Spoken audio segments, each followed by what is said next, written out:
تدبا حدش كورس نجمر له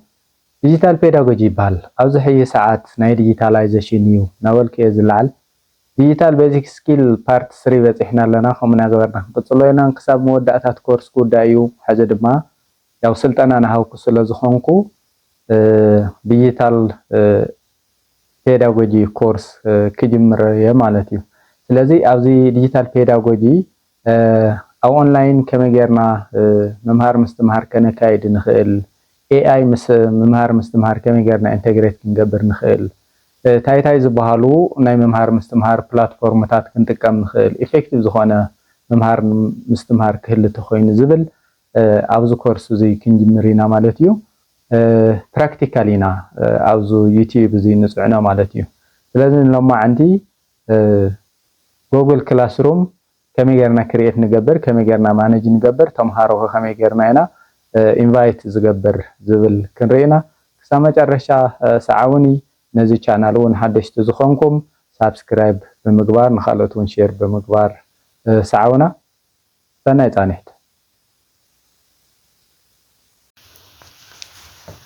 نلوما انتي جوجل كلاس روم كمي غيرنا انا كرييت كنغبر نخيل مانج كنغبر نخيل تمهارو اد كنغبر نخيل زولو توم بيزيك زخون سيت اب يغريكم مالتيو مجمريا جوجل كلاس روم نمخفات نا براوزرينا نخيد اب براوزر ناتينا ايميل نخنغفت خنكللنا مالتي مجمريا جوجل جيميل كهلونا خللونا يبعثنا ويدما ناي اورغانايزيشننا ايميل تالينا دما نسو متقام نخيلينا بزبلص مالتيو سلازي ناتي تخفيتلو ابزي ايميلي كفوت سلازخونه already ابزي اتي جوجل كلاس روم كلشلني ابز 4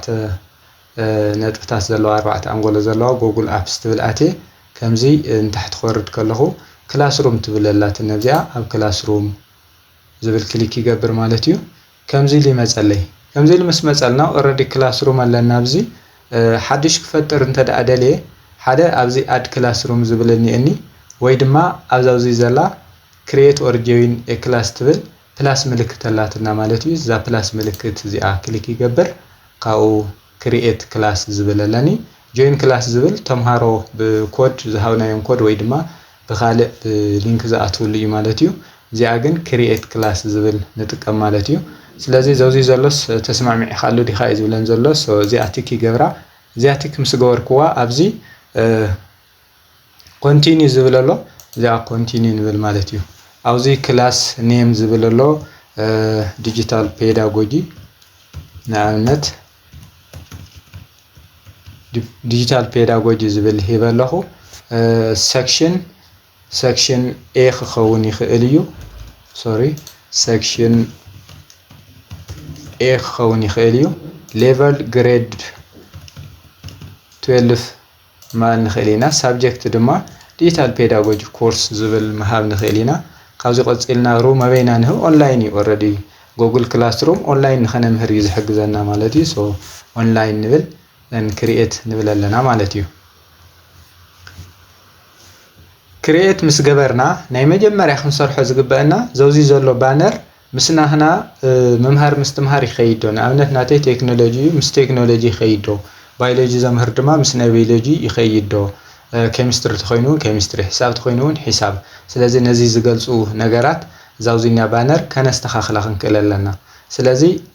ቅድሚ እዚ ኣምስትኻልና ዘመውዝ ዘለው ታይታ ያለውና ኣብዚ ክላስሩም ዲጂታል ፔዳጎጂ ልና ዝሃብናዮ ዝብል ንርአ ስትሪም ንብሎ ዝተፋላለዩ ሓደሽቲ ኒው ኣናውንስመንትታት ፖስት ንገብረሉ ጆይን ንገብረሉ ኣድላይ ተኾይኑውን እዩ ክላስሩም ክንብል ከለና ድማ ዝተፋላለዩ ኣሳይመንትታት ኩዊዛት ማተሪያላት ኣፕሎድ ንገብረሉ ኣብዚ ክሪኤት ክንገብር ከለና እዚኦም ኩሎም ኣሳይመንት መሃብ ንኽእል ኩዊዝ መሃብ ንኽእል ሕቶታት ምድላው ንኽእል ማተሪያላት ኣፕሎድ ክንገብር ንኽእል ብቪዲዮ ብኦዲዮ ብሊንክ ጌርና ዘለውና ሪሶርስታት ድማ ሪዩዝ ምግባር ንኽእል ኢና እንደገና ፖስት ክንገብሮም ንኽእል ኢና ካልኣይ ናጽሓፍና ካብ ንውዕል ማለት እዩ ቶፒክ ዝብል ድማ ብቶፒክ ሌቨል ኦርጋናይዝ ምግባር ንኽእል ኢና ማለት እዩ ፒፕል ዝብል ክንርኢ ከለና ኦሬዲ መምህርና ኣብዚ ኣቕሚጠ የለኹ ኣነ ክሪኤት ገይረየት ክላስሩም ስለዚ ኣነ ቲቸር ማለት እዩ ስቱደንት ኣድ ክንገብር ክንክእለለና ውዚ ቶም ነምህሮም ተምሃሮና አድ ንገብር ሓደ ኢንቫይት ስቱደንት ዝብለለና ውዚ ወይ ድማ ኣብዛውዚ ዘላ ናይ ሰብ ምልክት ኢንቫይት ስቱደንት ትብላላትና ክሊክ ንገብር ኣብዚ ኢሜይሎም ናእተና አድ ንገብሮም ንኣብነት ሪምናቴክ 2015@gmail.com ዝብለለና እዚኣ ኢንቫይት ምግባር ይኽእል ሓደ ተምሃራይ ማለት እዩ ሓደ ተምሃራይ ኢንቫይት ገይረ ኣለኹ ስለዚ ኣብዚ ጆይንድ ዝብል ተይዘይመጽኡኒ ኢንቫይት ገይረ እምበር ዝተምሃራይ እዚ ጆይን ይገበረን ማለት እዩ ስለዚ እዚ ኢንቫይትድ ገይረ ኣለኹ ከምና ገበርና ዘለውና ተምሃሮ ጆይን ንኽገብሩ ኢንቫይት ምግባር ንኽእል ኢና ማለት እዩ ግሬድስ ዝብል ድማ ንምንታይ እዩ ኣሳይመንትታት ሂብና ፈተናታት ሂብና ዘን ምስ መለሱልና ተምሃሮና ግሬድ ንህወሉ እዩ ማለት እዩ ስለዚ ክላስሩም እና ግሬድ ከመይ ጌርና ኢና ንሰርሕ ዝብሉ ኣብ ቀጸልቲ ቪድዮታት ከርእየኩም እየ ማለት እዩ ስለዚ ናብ ስትሪም ክምለስ ከለኹ ኣብዚ ታይ ምግባር ንኽእል ኢና ሓድሽ ኒው ኣናውንስመንት ክሬት ምግባር ንኽእል ኢና ንኣብነት እዚኣ ኒው announcement ታይ ምግባር ይኽእል እዩ እዚ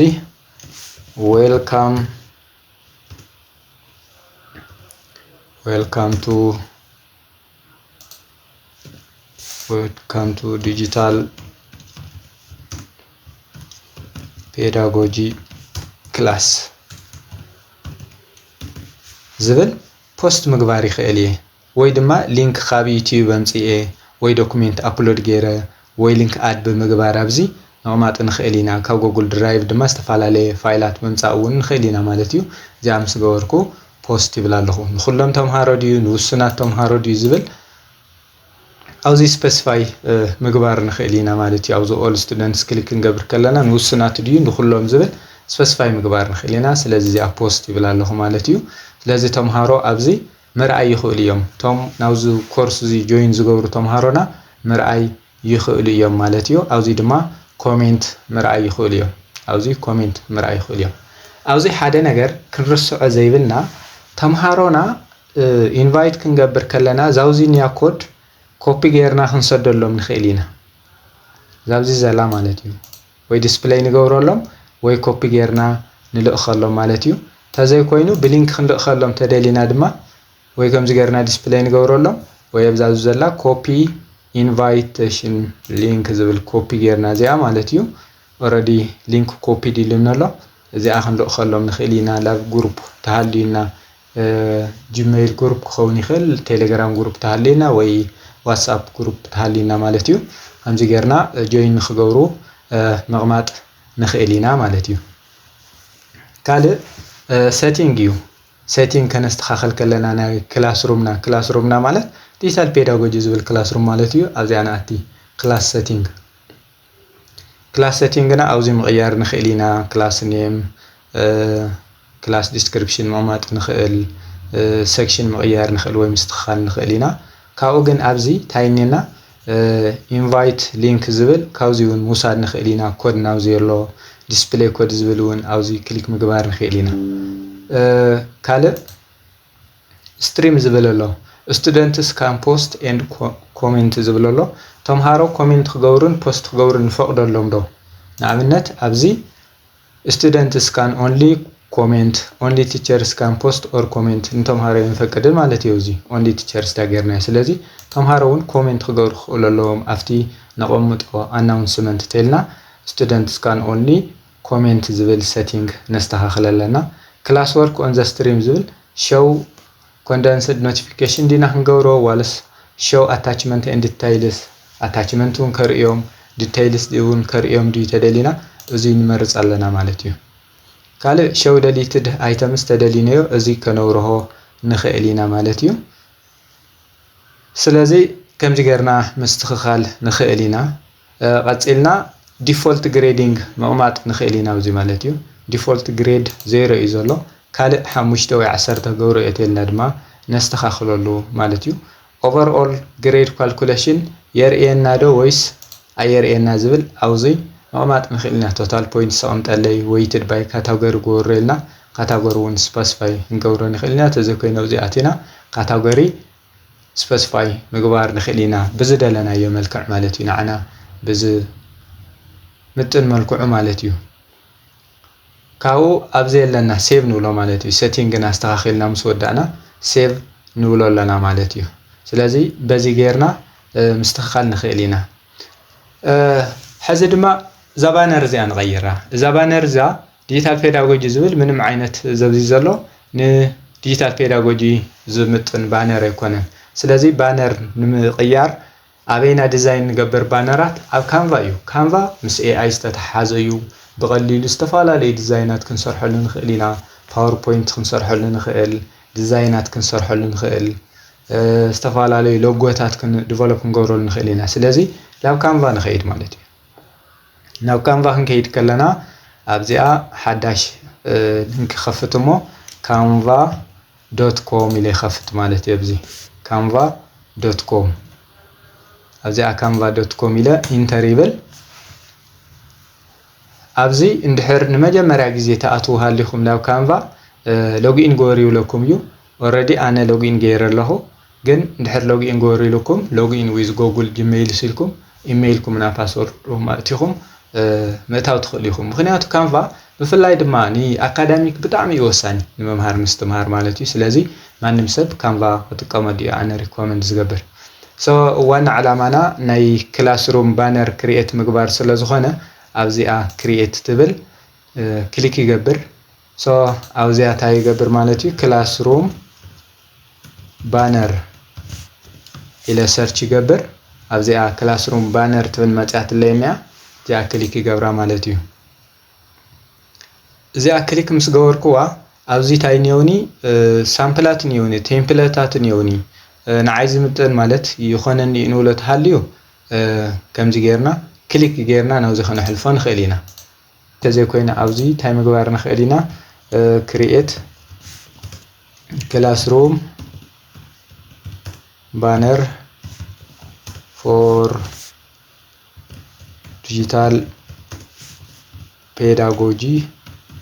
ኢለ ይፅሕፈሉ ማለት እዩ ኣብዚኣ ጀነሬት ይብሎ ማለት እዩ ጀነሬት ምስ በልክዎ ኦልሬዲ ጀነሬት ምግባር ጀሚሩ ኣሎ ይኸው እዚኣ ክሪኤት ገይራት ለየላ ዲጂታል ፔዳጎጂ ቲቺንግ ኤንድ ለርኒንግ ኢን ዘ ዲጂታል ኤጅ ዝብል ምስ ናተይ ስለ ዝኸይድ ኣብዚኣ ክሊክ ይገብር ማለት እዩ ይኸው እዚ ዝመስል ዲዛይን ክሪኤት ገይርለይ ኣሎ ማለት እዩ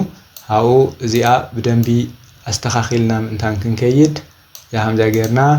ናብዚኣ ነውርዳ እሞ ዳሕራይ ምእንታን ከይትሽፈነኒ ከምዚኣ ገብራ እዚኣ እውን ናብዚ የስተኻኽሎ ምክንያቱ ካልኦት ከይሽፍነለይ ማለት እዩ እዚኣ ከምዚኣ ምስ ገበርናያ ዳውንሎድ ንገብሮ ዳውንሎድ ክንገብር ከለና ፋይል ንብል ፋይል ኢልና ዳውንሎድ ዝብል ንመርፅ ካብ ዳውንሎድ png jpg ዝብል ንመርፅ ማለት እዩ ካብኡ ዳውንሎድ ንብል ኣለና ስለዚ ዳውንሎድ ገይሩልና ኣሎ ማለት እዩ ዳውንሎድና ኣብ ማይ ዳውንሎድስ ወይ ድማ ዳውንሎድስ ኣብ ዝብል ኢና ንረኽቦ ማለት እዩ ተመሊስና ናብዛ ክላስሩም ንኺድ ናብዚኣ ማለት እዩ ኣብዚኣ ምስ መፃና እዛ ባነር እዚኣ ንምቕያር እንታይ ኢና ንገብር ኣብዚኣ ካስተማይዝ ኣብ ዝብል ክሊክ ንገብር ካስተማይዝ ክንገብር ከለና ኢሜጅ ባነር ሰሪሕና ምምፃእ ጥራሕ ዘይኮነስ በዞም ኣብዚ ዝኒሄው ምቕያር እውን ንኽእል ኢና በዞም ኢሜጃት በዞም ከለራት እዚኦም ማለት እየ እዚ ከለር እዚ ጌርና ሴቭ ክንብሎ ከለና እዚ ይቕየረልና ማለት እዩ ሕዚ ግን ፎቶ ናይ ባዕሉ ዝኾነ ባነር ስለ ዝሰራሕ ኩሉ ኣፕሎድ ፎቶ ዝብል ክሊክ ይገብር ማለት እዩ ኣፕሎድ ፎቶ ኣፕሎድ ምስ በልኩ ብሮውዝ ይገብር ማለት እዩ ካበየ ዘቕምጦ ኣብ ዳውንሎድስ ዝብል ኣሎ ካብ ዳውንሎድስ እዛ ዲዛይን ዝገበርክዋ ሰሌክት ይገብር ዘን ኦፕን ይብላ ማለት እዩ ከምዚ ገይረ ኦፕን ምስ በልክዋ ኣብዚኣ እንታይ ትብል ኒያትና ዳን ትብል ኒያትና ዳን ዝብል ክሊክ ይገብር ኣለኹ ማለት እዩ ስለዚ እዚኣ ምስ ገበርኩ ቁሩብ ይፅበ ካብኡ ሴቭ ይብሎ ማለት እዩ ናብዚ ምስ መፀ here we go ከምዚ ጌርና ምሳና ዝኸይድ ዲጂታል ፔዳጎጂ ቲቺንግ ኤንድ ለርኒንግ ኢን ዘ ዲጂታል ኤጅ ኣብ ዲጂታል ኤጅ ኢና ዘለና ስለዚ ምስ ዲጂታላይዜሽን ክንከይድ ኣለና ማለት እዩ ኢኖቬት ቱ ኤዱኬት ዝብል እውን ኣብዚ ኣለና ማለት እዩ ስለዚ ምስ ዲጂታል ፔዳጎጂ ዝኸይድ ባነር ሰሪሕ ኣለኹ ማለት እዩ ስለዚ ሎማዓንቲ እንታይ ኢና ርኢና ነና ክላስሩም ከመይ ክሪኤት ንገብሮ ستريم تايم مالتيو مس نيو اناونسمنت بوست مغبار كلاسروم دما نمنتاينا نطقمالو اساينمنت تات مهاب فتناتات نمفتان ريدينج ماتيريالات ابلود نمغبار ريوز نمغبار بوستات نطقمالو people ابزبل دما كو تيتشر نموسخ ازي اد مغبارينا تيتشر نوسخ نخيلينا تومهارونا كنوسخ تدلينا دما بزيا ادنالنا موسخ نخيلينا تومهارونا مالتيو ስለዚህ ተምሃሮና ኢንቫይት ክንገብሮም ከለና ላብ ኢሜይሎም ስለዚ ኸይድ ኣብ ኢሜይሎም ከይዶም ጆይን ይውለሎ ማለት እዩ ጆይን ተይሎም ኣብዚ ጆይንድ ዝብል ዝመጸልና ማለት እዩ እዚ ሪኢና ኣለና ካለ ኣብዚ ጠቂሞ ይኸሓልፍ ዝደሊ ኩሉ ኣብዙ ክላስሩም እዚ ንሰርሖ ኣብ ሓደ ፎልደር ይዝቕመጥ ኣብ ጉግል ድራይቭና ማለት እዩ ከመገርና ንረኽቦ ተይልና ኣብዛ ዘላ ክላስ ድራይቭ ፎልደር ትብልኛ ክሊክ ክንገብራ ከለና كل زفا كرييت زغورنايو ابلود زغورنايو ماتيريالات ابي قمطلنا مالتيو اب ماي درايف كلاسروم ديجيتال بيداغوجي سيكشن اي الو اوزي قمطلنا مالتيو سلازي كاوزي اكسس مغبار نخيلينا مالتيو سلازي نايلو معنتي كلاسروم كمي كرييت نغبر زبرينا لنا نغرا منغدنا دما كمي ديليت نغورو زبل رينا نخيد مالتيو سلازي كلاسروم كرييت زغورنا ديليت نمغبار ناو هومينا ناتي او هوم اتينا ابزي لنا نابنا ديجيتال بيداغوجي كرييت غيريه خطفو لن تيلا نابزنو زلوا سلسته نطفتاتي ات مالتي مور اوبشنز نالنا نصوعن ابزي كليك يغبر ديليت زبل يلن سلازي اركايف نولو مالتيو اركايف مسغورنايو بزحات كلاسات سلازلوني بزح كلاس از سيم تايم اركايف مغبار خليه حجيجن حانت طرحيه خطفق دلي سيلكت خوينا لابزي مالتيو نيكست يبلا زن اركايف زبلي مصلنا لابزي اركايف نبلا لنا مالتيو سلازي طفي الله خابزي جن